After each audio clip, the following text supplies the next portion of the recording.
Hey everyone, I just wanted to talk to you a little bit about my experience with a different culture. Last year I was fortunate enough to meet someone not only who became my boyfriend, but who was also from a completely different culture. His name is Jose, and getting to know Jose has been an extremely eye-opening and educational journey.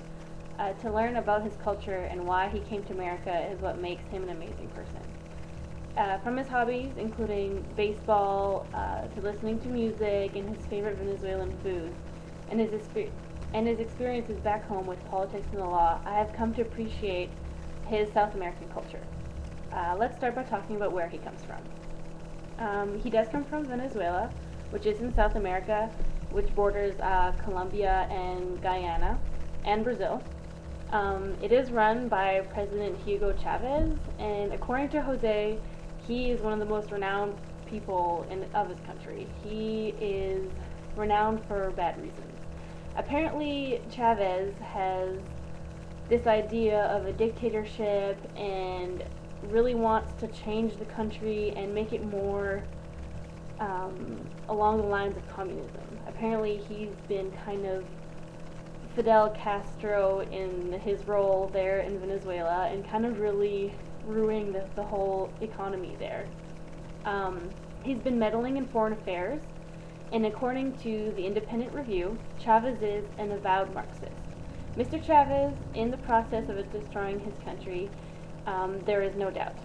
But he is also an international menace, and a rich one at that. He has been using his oil wealth to sow revolution a la Fidel Castro in South and Central America. So basically he's been taking out their main export, which is oil, and using it to his benefits, and meddling in other places such as Iraq and stuff like that, where clearly we are at war. Jose also mentioned that there is corruption in the law system. So there in the law, if say you get pulled over for speeding, you could just pay off the cop. Like, he won't give you a ticket if you give him enough money. So there the corruption is kind of bad, and you can get away with breaking the law, whereas here that would be completely unethical and unacceptable. When I was talking with Jose, some of the attractions that he told me that are widely renowned, they have the longest cable car in the world and the highest waterfall.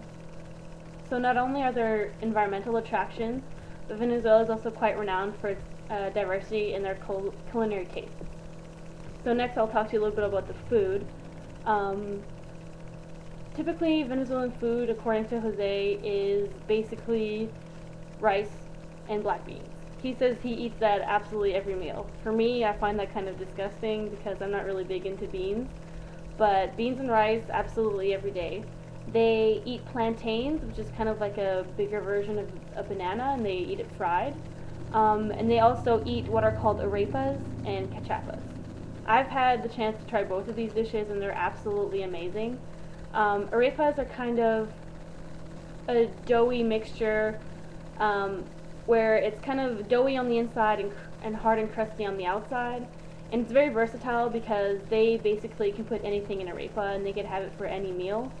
So typically for breakfast they'll put eggs and ham and cheese, stuff like that, in the arepa.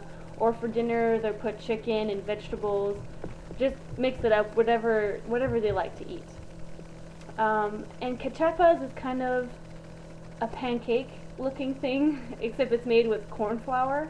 So they mix corn flour with eggs and water, and they just kind of fry it up in a pan. And they typically serve it with cheese, and you drink with milk. Also, kind of a disgusting habit, I think, they like to drink sour milk. So they keep milk on the counter in this like little bottle. I would never drink that personally, but to them they think it tastes really good, and I just think that that's kind of unhealthy. I asked Jose about American food and what his thoughts were on it, and he really said that the only good thing that Americans eat are French fries. To him, he says that American food is really unhealthy and really greasy, and that I guess back where he comes from it's really agricultural, so they have a lot of vegetables, they have a lot of good poultry, they have healthier foods and more organic foods. So to them they don't have as many fast food places, which they do have McDonald's, they do have their fast food, but just not in a higher quantity. So for him, he's not a big fan of the food here in America, but one thing that he does enjoy is the music. When he came here, he discovered hip hop and R&B, and he really liked that because it's danceable music, and everything in their culture is related to music and dance and rhythm. So for him, he really liked that aspect of that kind of music.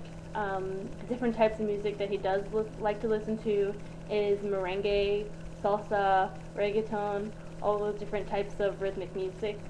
And every type of music has their own dance associated to it, because they all have their own rhythm. So there's steps associated with every different type of music, which is pretty cool. Another interesting thing about the music in Venezuela is that they have one of the most renowned conductors in the world. His name is Gustavo Dudamel, and he's actually from the hometown that Jose is from, which is Barquisimeto. And Jose was actually able to meet him when he was younger. So according to a publication called The Americas, they stated that Dudamel was virtually overnight the prodigy of the baton and has become the world's most celebrated young symphony director, and that his latest recording, Fiesta, reflects his passion for the underappreciated music of the region he calls home. So for him, I listened to a little bit of the Fiesta, the recording, and for him, it's all about the rhythm, and it's all about the beat, and it's all about the dancing, and that's just kind of personifies in music the culture of Venezuela, which I think is really interesting. Just as I told you earlier, dancing is a huge part of their culture. It doesn't matter what kind of music is playing, the Venezuelans will grab a partner, and dance. They all dance to absolutely anything, fast, slow, complicated, or really simple. And if you are born in Venezuela, you know how to dance. It's very rare for someone to have two left feet. And so in their country, dancing is really, really popular and really, really emphasized. So it is amicable and playful. It is an amicable and playful part of the Venezuelan culture. That is what I love most about them. Everything I've discussed with you all today has been my personal reflection of my time with Jose and my research on his country.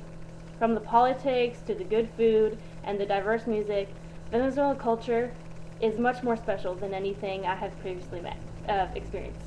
Personally, I take great pride knowing I am exposed to this culture and very fortunate that I will be able to immerse myself fully in the Venezuelan culture because I'll be able to go visit over Christmas break. And I know that when I go there, it's going to be an amazing experience. Thank you.